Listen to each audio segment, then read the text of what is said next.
दोस्तों lamin Yamal का गोल उड़ते उड़ते बाइसाइकिल मार दिया आधे हवा में। ठीक है। और यही वो बंदा था जिसके बारे में कुछ दिन पहले इवन कुछ बार्सिलोना फैंस भी ये कह रहे थे कि ज़्यादा बोलना नहीं चाहिए, और आज पूरा यूरोप इसके बारे में बात कर रहा है। सो थिंग्स चेंज, जिसे इसी तरह टाइम चेंज होता रहता है। डैनी ऑल्मो का गोल आया, रफीनिया का एक जस्ट लाइक मेसी चिप आया। लेकिन लेकिन क्या ये 3-0 का विक्ट्री रियल ओविडो के अगेंस्ट, क्या ये जस्टिफाई करता है? क्या ये रिजल्ट अगर कोई सिर्फ देख ले तो क्या पूरे मैच का हाल समझ सकता है? नहीं दोस्तों, इसके बारे में बहुत बहुत मतलब ये जो रिजल्ट है ये तो सिर्फ वन हाफ का रिजल्ट है। मतलब अगर आप किसी ने ये पूरा मैच देखा तो उसको समझ में आएगा कि भाई मैच बीच में से ना दो बार दो दो अलग अलग मैच हो रहे थे। फर्स्ट हाफ में एक अलग मैच हुआ, सेकंड हाफ में एक अलग मैच हुआ, और दोनों का सेंटर ऑफ अट्रैक्शन बार्सिलोना ही थी। जो पहला जो हम लोग का जो पहला फर्स्ट हाफ हुआ उसमें हमारे जो सेंटर बैक्स थे, अगर हम लोग मतलब पूरा बैकलाइन जो था वो था, उनमें से था जाओ कांसेलो, हमारे Pau Cubarsi, Gerard Martin and Eric Garcia. अब कोई भी अगर लेवल हेडेड इंसान होगा, मतलब हांसी फ्लिक ने ये क्यों किया पता नहीं, बट उसने खिला दिया जेराड मार्टिन पाव कुबार्सी का pair in the centre back, और उस लेफ्ट बैक में खिलाया जाओ कैंसेलो को, और राइट बैक में खिला दिया एरिक गार्सिया को। अब इसमें इस जो फर्स्ट हाफ देखेगा भाई, कुछ नहीं था फर्स्ट हाफ में, कुछ नहीं था। ना कुछ बन रहा था ना कुछ। लमीन यमाल का इतना गंदा गेम जा रहा था, मतलब यही वो बंदा था जो, मतलब लमीन यमाल का गंदा गेम नहीं जा रहा था, but there is nothing being created.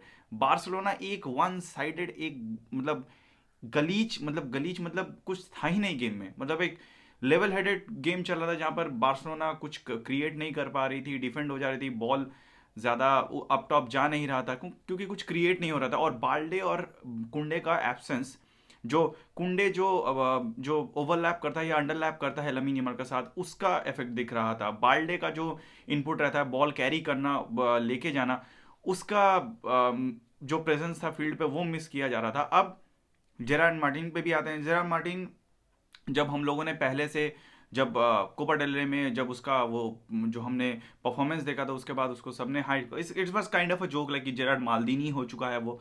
But अब वो धीरे धीरे वो जो उसके मिस्टेक्स है वो फिर से वही वापस आने लगे हैं। येलो कार्ड ले लेता है बीच भी out of a sudden, different different scenarios में वो काफ़ी मतलब काफ़ी सारे ऐसे डिसीजन ले रहा है जो कि बार्सिलोना को कॉस्ट कर रही है कहीं ना कहीं। अभी कुछ मेजरली कुछ इफेक्ट नहीं हुआ है, लेकिन still it is he is not performing good. अब रही बात Pau Cubarsi, he was performing good, ठीक ठाक खेल ले रहा था, बट कुछ अप टॉप कुछ क्रिएट नहीं हो रहा था। वी वेर ऑलमोस्ट कि भाई ये क्या कौन सी बार्सिलोना खेल रही है, this was a complete different Barcelona. फिर आया सेकेंड हाफ। अब सेकेंड हाफ में चीज़ें थोड़ी बदली। सेकेंड हाफ में ही हम लोगों ने देखा कि हांसी फ्लिक को ये समझ में आ चुका था कि भाई इस बैकलाइन से हम लोग कुछ नहीं क्रिएट करने वाले, गेम शायद हमारे हाथ से निकल निकल सकता है। जिसके और उसके बाद उसने चेंज हमारे जेरार्ड मार्टिन को और आई थिंक जाओ कैंसेलो को रिमूव किया, और सेंटर में डाला, सेंटर बैक के रोल पे डाला हमारे एरिक गार्सिया और पाव कुबार्सी को। और ये दोनों बहुत अच्छा पेयर है as a centre back compare to in Gerard Martin and Pau Cubarsi. ये तो मैच इन मैच हम लोगों ने देखा ही है। और राइट बैक और लेफ्ट बैक पे लेके आए कुंडे और बाल्डे को, और the moment this changes came in, changes were visible on the pitch. मतलब अंधे को भी दिख जाएगा कि चेंजेस चेंजेस गेम में कितने सारे डिफरेंट डिफरेंट मतलब लेवल्स पे चेंजेस थे। हमारी इंटेंसिटी इंक्रीज हो गई, हमारी बॉल क्रिएशन, चांसेस क्रिएशन बढ़ गई, जो कुंडे ने ओवरलैप वो देना शुरू कर दिया, and those results were seen on the pitch कि किस तरीके से हमारे जो सेकंड हाफ था वो कम्प्लीटली डिफरेंट था, 3 गोल मारे। अब चलो ये तो चेंजेस था कि अब इस पे छोटा सा मैं एक बात कर लेता हूँ, बार बार एक ही बात मैं शायद हर वीडियो में बोलता हूँ कि भाई हम लोग बहुत ज़्यादा हमारे स्टार प्लेयर्स पे डिपेंडेंट हैं। और ये स्टार प्लेयर्स भी उतने कुछ अच्छे, मतलब ये जो स्टार प्लेयर्स हैं हमारे, मतलब बोल सकते हैं स्टार्टर, बहुत ज़्यादा डिपेंडेंट हैं हमारे बेंच पे, बैक लाइन पे इतना कुछ है ही नहीं कि हम उसको चेंज करके हम यूज़ कर पाएँ इन अ हाई इंटेंसिटी गेम। अगर आप देखेंगे कि अगर कुंडे रियल ओविडो के अगेंस्ट हम लोग कुंडे और बाल्टे के बिना ये हालत है, तो सोचिए बड़ी टीमों के अगेंस्ट क्या होगा। अब अगर बात कर लेते हैं गोल, अब ओ ये तो हो गई सब टेंशन की बात है, अब अच्छी बातें भी कर लेते हैं। ऐसा नहीं है कि बार्सिलोना पूरी ही गंदी खेल रही है, थोड़ी अच्छी बातें भी हैं। अच्छी बात ये क्या है कि डैनी ऑल्मो फॉर्म में रिटर्न है भाई। ये बंदा बहुत बार क्रिटिसाइज होता है, और मैंने डिफेंड भी किया है लास्ट सीजन जब बेचने को आए डैनी ऑल्मो, या फिर मिडफील्ड में से बेचने को आया था, तो मैंने डिफेंड भी किया था कि भाई इनको मत बेचो, टाइम आएगा जब ये शो अप करेंगे, इनको इनकी ज़रूरत पड़ेगी हमें। पेड्री के एब्सेंस में डैनी ऑल्मो कहीं ना कहीं अपने आप को, अब डैनी ऑल्मो का जो प्लेइंग स्टाइल है वो भी काफ़ी डिफरेंट है, और लास्ट आई थिंक 2 मैचेस में, जितना मुझे याद है 2-3 मैचेस में कंटिन्यूअस द विनिंग गोल्स ही हैज़ बीन स्कोरिंग। तो मुझे लगता है कहीं ना कहीं डैनी ऑल्मो इज इम्प्रूविंग, और ये उसका फिर से वही डाउनफॉल आएगा कि नहीं पता नहीं, क्योंकि उसका ऐसा अप और डाउन चलता रहता है। बट अभी फिलहाल Danny Olmo is performing really good.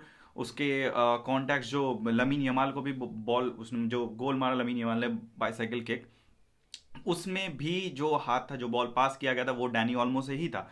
So and scoring the last गोल और थर्ड गोल उसने ही स्कोर किया था शायद, आई थिंक थर्ड गोल या फिर सेकंड गोल। सो ये जो चांसेस होते हैं जो डैनी ऑल्मो क्लियर कर लेता है कि हर मैचेस में जब भी बार्सिलोना क्रंच सिचुएशन में रहती है या फिर टाइट सिचुएशन में रहती है, Danny Olmo show up, and वो हर बार वो चांस मतलब वो चांस लेता है और वो गोल स्कोर करता है और बार्सिलोना को लीड देता है। इस मैच में भी वैसा ही हुआ। He what a shot, what मतलब पावरफुल शॉट था, हल्का सा डिफ्लेक्शन था और बॉटम कॉर्नर पे left corner, bottom left corner corner of the goal में गया। गोलकीपर के पास कोई चांस नहीं था उस बॉल को पकड़ने का, and we got the lead, and Dani Olmo has been performing way better than what I have been expecting from him, so it's a good sign for Barcelona. अब बात आ जाते हैं हमारे दूसरे स्टार प्लेयर पे, वो है रफीनिया। रफीनिया का जो पहला हाफ था वो उतना अच्छा गेम जा भी नहीं रहा था, और उससे पहले भी रफीनिया वॉज ऑफ। ऑफ मतलब रफीनिया का स्टैंडर्ड है 100%, तो वो ऑफ जाता है तो वो 95 पे आता है। तो वो दूसरों का भी तो ऑफ मतलब ये मत समझ लेना कि एकदम ही गंदा खेल रहा था। ऑफ मतलब वो अपने पोटेंशियल पे पूरा 100% पे नहीं खेल रहा था, वो दिख नहीं रहा था। लास्ट मैच फर्स्ट हाफ में वो उतना कुछ कर नहीं पा रहा था। इट वॉज वायबल बिकॉज पूरी टीम ही वो इंटेंसिटी, वो वो चांसेस क्रिएट करना वो मिस कर रही थी कहीं ना कहीं। पेड्री का एब्सेंस भी काफ़ी ज़्यादा मिस हो रहा था। अब अगर आप देखेंगे कि जब कुंडे और बाल्डे आए उसके बाद रफीनिया एंड यमाल दोनों का ही जो चांस, जो गेम स्टाइल था वो चेंज, गेम स्टाइल बोल सकते हैं, इंटेंसिटी थी वो इंक्रीज हो गई। And Raphinha with that chip वो खुद ही प्रेस कर रहा था, and he press and he got the ball, और उसने फिर वो जाकर गोलकीपर के ऊपर से सिर्फ just like a Messi chip, जिस तरीके से टिपिकल मेसी चिप करता है, बॉल चिप कर दिया and it went to a goal. So I think Raphinha वो एक ऐसा प्लेयर है, क्लच प्लेयर है भाई, वो आ जाता है, उसको उसकी मेंटालिटी ही वैसी है कि भाई वो रिटर्न आएगा, वो आएगा, कितना भी वो थोड़ा बहुत उसका ऊपर नीचे होगा परफॉर्मेंस, लेकिन वो रिटर्न आएगा and he will prove himself. And I think this time Ballon d'Or should be, Barcelona fans make sure कि Raphinha should be Raphinha for Ballon d'Or, ये होना चाहिए। लास्ट सीजन सब लोगों ने कहा था कि भाई ये वन सीजन वंडर है, बहुत लोगों ने कहा था। इस season make sure it's Raphinha, it should be Raphinha, so remember that. अब आप बात कर लेते हैं हम लोग लमीन यमाल के बारे में। लमीन यमाल भाई वंडर किड, और क्या बोल सकते हैं, बार्सिलोना का one of the best player right now बोल सकते हैं हम लोग। अगर रफीनिया के बाद में मुझे बोलूँ, मेरे लिए Raphinha is on top because he brings mentality, he brings everything to this team. And the second best I think it's Lamine Yamal for his creation and everything. अब सेम जा रहा था फर्स्ट हाफ, उतना कुछ अच्छा मेरे लिए lamin Yamal कुछ कर नहीं था, but on the second half Lamine Yamal showed why he is Lamine Yamal. जो गोल स्कोर किया वो भी एक्सेप्शनल गोल था, एंड दी मतलब जिस तरीके से वो चांसेस क्रिएट कर रहा था, जिस तरीके से डिफेंडर को he was taking on defenders, that's another commendable job he was doing on the pitch. But at the end of the day मैं बोलूँगा कि Lamine Yamal with that bicycle kick proving anyone कि he performs, and he just doesn't runs his mouth on social media, या फिर सिर्फ social media पे, या फिर जैसे प्रेस कॉन्फ्रेंस में जाके वो सिर्फ अपना मुंह नहीं चला था, वो परफॉर्म भी करता है, and he has been doing this.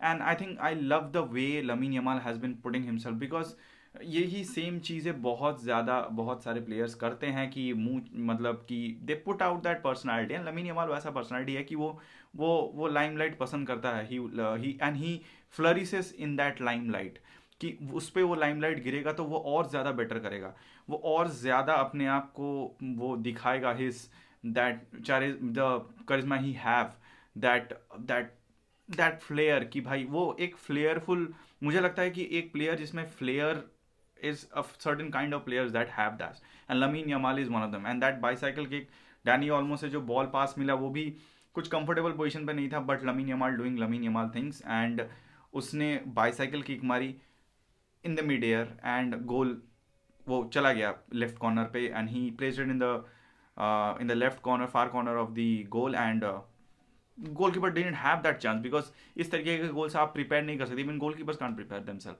For this kinds of goal. अब with all these things, good things also, bad things, everything that's going on Barcelona, मुझे लगता है पर्सनली कि बार्सिलोना बहुत ज़्यादा डिपेंडेंट है अपने ये स्टार प्लेयर्स पे. आपको क्या लगता है इसके बारे में, क्योंकि आपने देखा कि कुंडे और बाल्डे के आते ही डिफरेंट डिफरेंट बार्सिलोना थी पिच पे. आपको क्या लगता है बताइए in the comment section, and hopefully इस डिफेंस के साथ हम लोग कुछ कर पाएँ दिस सीजन. लालीगा है, लालीगा में 1 पॉइंट से हम लोग lead top of the table पे हैं. देखते हैं क्या होता है उसके बारे में, बिकॉज एक mistake and Real Madrid will take advantage of it. So we need to be very, Barcelona needs to be very precise about their game. अब देखते हैं क्या होता है. सो आपको क्या लगता है कमेंट सेक्शन में जरूर बताइएगा, and up till next video guys, विस्काल बारसा.